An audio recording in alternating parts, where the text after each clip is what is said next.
Hi Scorpio! Welcome po sa ating channel at ito ang inyong daily vital reading for October 22, 2024.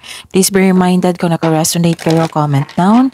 Kung hindi kayo naka-resonate, ibigay niyo po sa iba kasi channel reading po ito. This is for you Scorpio ngayong October 22, 2024.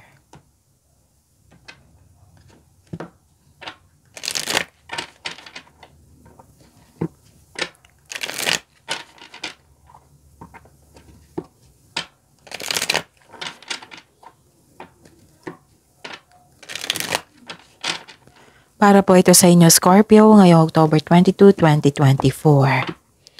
Maraming salamat po sa inyong patuloy na suporta at maraming salamat din po sa mga hindi nag-skip ng ads. Gamitin ang reading na ito bilang gabay lamang sa mga hindi pa nag-subscribe. Subscribe na po kayo at click bell notification para malaman nyo na may bago tayong video. Para sa mga gusto magpa-reading po, may lumabas dyan sa screen nyo ngayon, panoorin nyo po at sundin ng instruction. Calling the attention sa mga suki ko dito na Scorpio. Open na po ang inyong Madikabay Tarot reading for October 2024. May 6 months from now reading tayo at love life reading po. So message me Scorpio for schedule. Maraming salamat po. Spirits Guide, mga ganap po para kay Scorpio ngayong October 22, 2024. Need 3 cards po.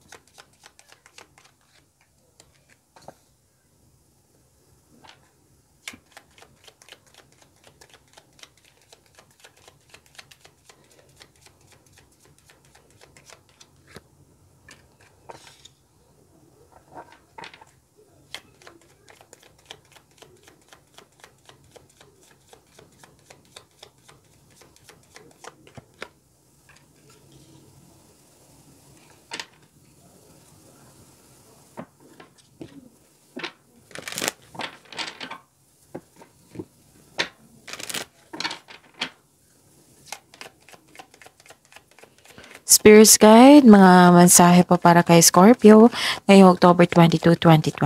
I need 2 cards po.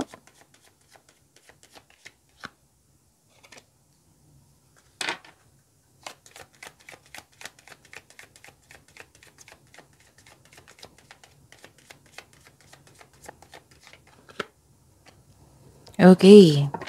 Scorpio ngayong October 22, 2024. May nakita ko ditong love is blooming, may romance, affection, attraction, pwedeng self-love din ito, pwedeng may ginawa ka para sa pagmamahal. Oh, may nakita ko ditong love is blooming. Tapos may nakita din akong hope and healing. May personal growth din ako nakita dito. May blessings kayo natanggap. Marami kayong ideas na na-receive and thoughts. Oo, na binigyan mo ng action. Nakita ko dito naghahanap ka ng clarity. Pwedeng nagsaliksik ka, parang nagre-research ka ngayon. Tapos nakita ko rin dito yung money luck. Yes, may money luck dito. May nakita rin akong awards and fame dito. And this is also blessings. May natanggap kayong blessings, good karma, good karma, and good luck. Nakita ko rin dito. Nakita ko rin dito yung positive outcome, positive opportunities, and things going your way. Dalawang card na po nagsabi dito na may recognition po. May natanggap kayong awards, regalo, recognition, yan, fame, yan. And nakita ko dito, you are happy. So, sabi dito, learn to let go, letting go po ito, and trust your intuition. Makinig po daw kayo sa inyong intuition. Kung hindi nyo alam kung paano makinig sa inyong intuition, mag-connect sa inyong intuition, then search nyo po sa Google. Kasi sa intuition, siya yung magsasabi sa inyo kung sino yung taong hindi totoo sa inyo, na kung siya yung magsasabi kung may nangyari na hindi mo alam, siya din yung magsasabi na kung ano yung next action, patungo sa right path, patungo sa success. Spirits Guide. Ano po yung energy ni Scorpio ngayong October 22, 2024? I need 2 cards po.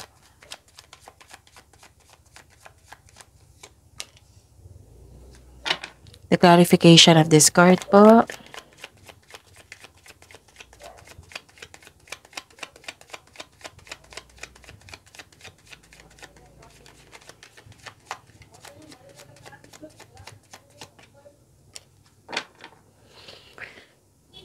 Para sa mga may oras dyan ha, kung gusto nyo po, Scorpio, panoorin nyo po yung last 4 days kabay tarot reading nyo po.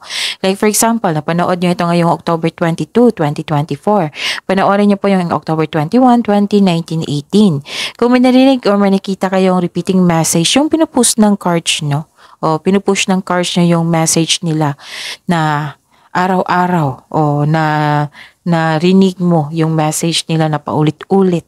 O, bigyan niyo po daw yan ng atensyon. Okay? Kung maaari po, bigyan niyo po ng solusyon at aksyon. Remember, Scorpio, at the end of the day, alam mo na ikaw lang ang taong may kakayahan at responsable na gumawa ng sarili mong katotohanan at kinabukasan. Okay? Ano ito? Okay. So, what is your energy? Inom muna akong tubig. Saglit lang po.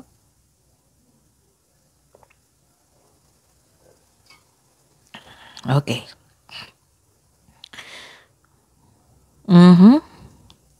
May naalala ka dito sa childhood mo or past na mas gusto mo yon kaysa ngayon?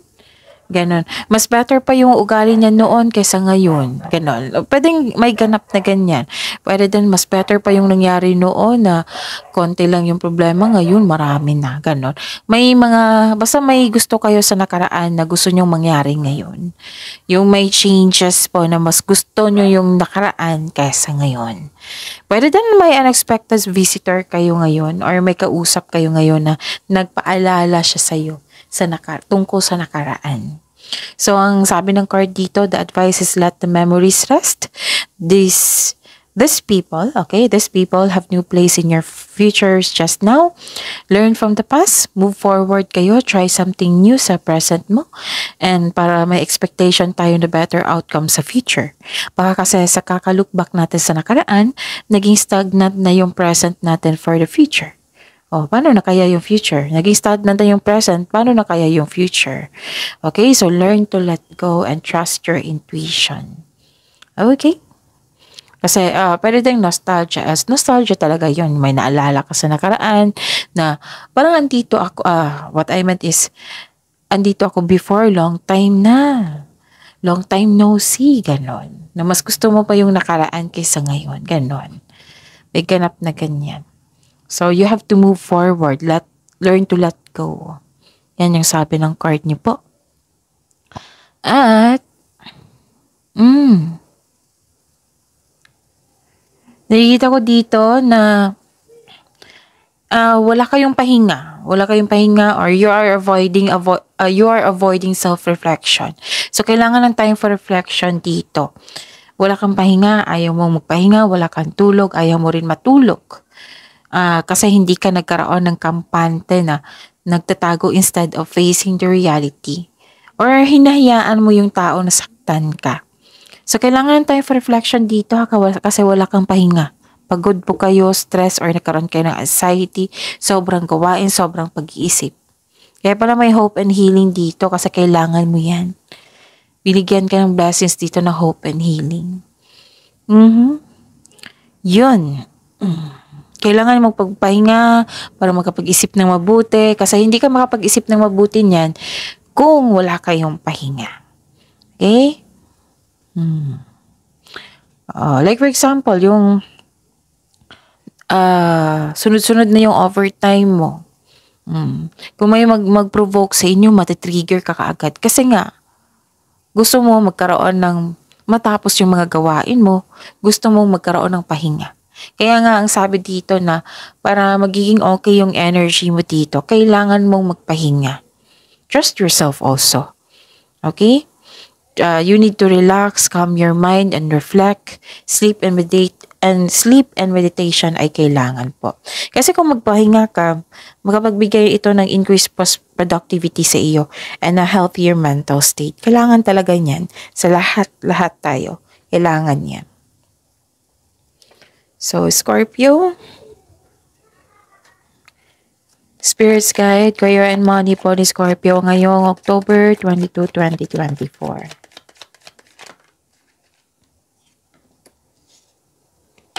And the clarification of this card po.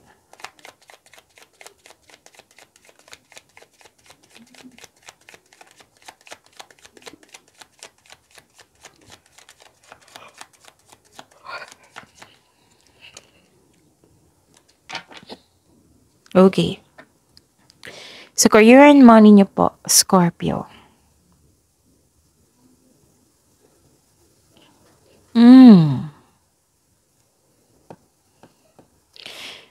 Nakikita ko dito na umiwas kayo sa isang taong mahilig magmanipula.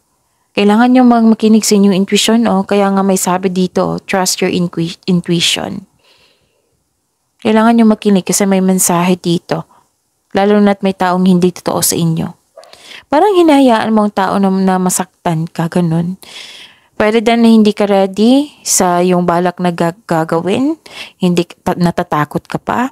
Nagpapadala ka sa takot, nabibigatan ka sa paggawa ng desisyon. So, ang sabi ng card dito, ikatatlong card na po to, nagsabi na kailangan nyo magpahinga talaga.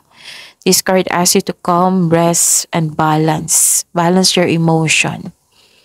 Kasi nakita ko dito nagpa-apekto ka sa isang tao na hindi maganda ang treatment.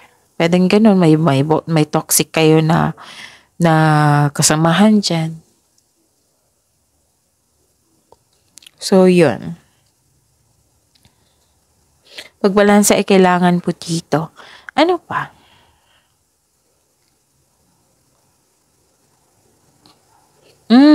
Toxic nga Dalawang card na po nagsabi dito na toxic yung tao na naapektuhan kayo. Like, nagkaroon ng greedy yung taong yun at self-centered. Ganon. May greedy na focus sa material wealth.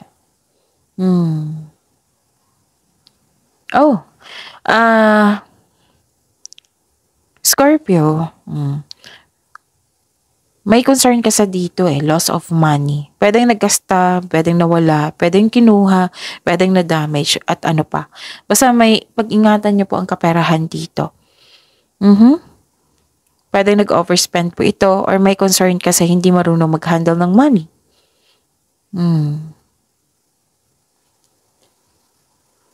At naramdaman ko yung pagod nyo. Scorpio, naramdaman ko yung pagod. Gusto ko matulog. Tama naman yung tulog ko. So yun I believe may natanggap kayong money. Pero kailangan yung mag-control on overspending at i-check nyo yung pera nyo. Kung na-handle ba ng tama, ganun. May concern talaga kayo sa isang tao na very toxic. Na self-centered. Kung maaari umiwas sa kanya, baka partner niyo to, kamag-anak niyo to, yung kasama mo parate. So, check nyo. Check nyo yung ipon nyo. Check nyo yung money nyo. Tapos, control on overspending. Mag-save din. May dumating sa pera sa inyo, then, kasi may money lock dito Then, control it. You have to control it. Kailangan nyo mag-save. Kasi parang, dumaan lang tong pera sa inyo Ganun. So, check nyo yung money nyo. Sayang naman. Sobrang pagod nyo talaga. Ramdam na ramdam ko yung energy nyo. Okay, inom muna ko ng tubig. Para mawala tong antok na ko.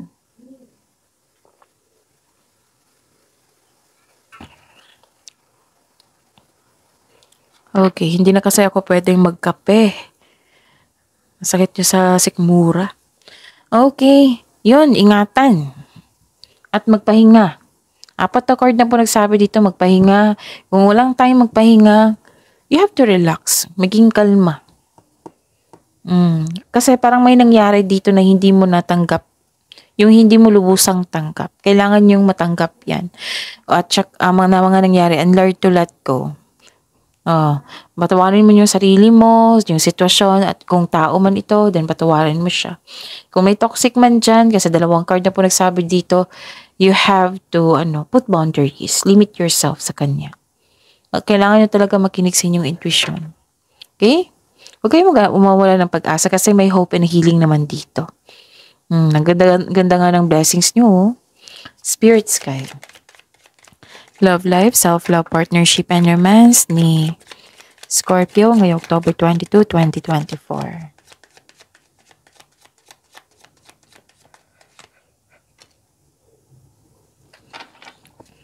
And the clarification of this card po.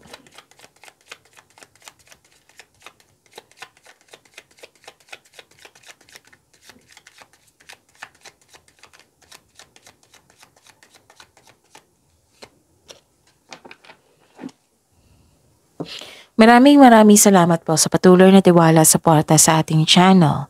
At maraming salamat din po sa mga hindi nag-skip ng ads. May lumabas dyan sa screen nyo ngayon, panoorin nyo po. Kung gusto nyo po iyan, then follow instruction. Andito pa rin siya oh. Very controlling na tao, judger din. Mag-ingat talaga kayo sa taong walang magandang intensyon sa'yo. Dictator, inhumane, controlling. Cold, ruthless, hindi siya honest sa kanyang sarili at hindi siya honest sa'yo. Kung ang tanong nyo, sino ito? Connect kayo sa inyong intuition. Para malaman nyo kung sino ito. Malalaman mo yan kasi I believe na kasama mo to parate.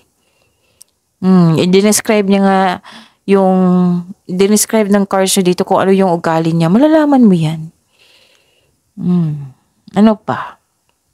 Puro emotion ang nakikita ko dito. Scorpio, kailangan talagang magpahinga. May healing. Okay? Tama ba? May healing.